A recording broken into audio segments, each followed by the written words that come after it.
પોરબંદરમાં સરપંચથી માંડીને સાંસદ સુધી ભાજપનું સામ્રાજ્ય હોવા છતાં સામાન્ય કહી શકાય એવી એક ગટર બંધ કરાવવામાં સંસ્થાઓથી માંડીને લોકો અને હવે રાજકીય પક્ષો પણ મેદાને આવ્યા છે, છતાં નિંભર તંત્ર જાગતું નથી.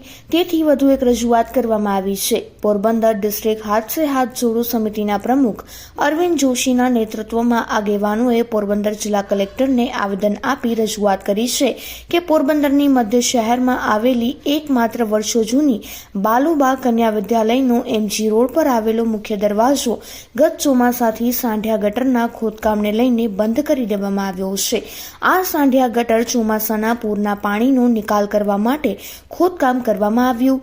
આ સાંઢિયા ગટર આજ દિવસ સુધી રિપેર કરી કમ્પ્લીટ કરવામાં આવી નથી, જેના કારણે બાલુબા કન્યા વિદ્યાલયની વિદ્યાર્થીનીઓને સ્કૂલની અંદર દાખલ થવામાં મુશ્કેલી સર્જાય છે.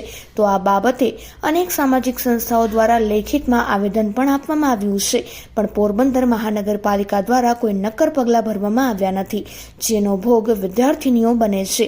ક્યાં છે પોરબંદરના ધુરંધર રાજકારણી નેતાઓ તેમજ રાજકારણી આગેવાનો કે પછી સત્તા હાથમાં આવ્યા પછી કોણ મતદારો અને કોણ વચન આપનાર? પોરબંદરના ધુરંધર નેતાઓ સત્તા હાથમાં આવ્યા પછી પોતે ભૂગર્ભ ગટરમાં સમાઈ ગયા છે. વિદ્યાર્થી પરિષદના આગેવાનો શું કરી રહ્યા છે? કેમ વિદ્યાર્થીનીઓના પ્રશ્નો અને મુશ્કેલીઓનું નિરાકરણ કરતા નથી? તેવો સવાલ ઉઠાવાયો હતો.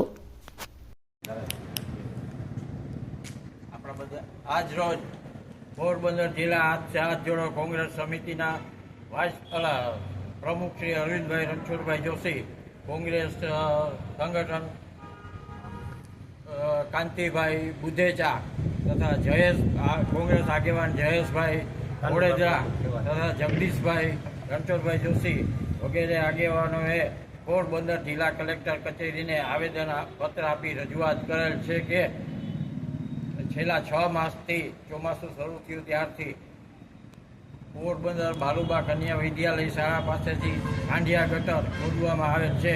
તે સાંઢિયા ગટરનું કામ આજ દિવસ સુધી પૂરું કરવામાં આવેલ નથી, જેના કારણે બાલુબા કન્યા વિદ્યાલયની વિદ્યાર્થીઓનો ગેટ બંધ કરી દેવામાં આવેલ છે. આ ગેટ વહેલી તકે ખોલવા માટેનું આજ રોજ આવેદનપત્ર આપેલ છે.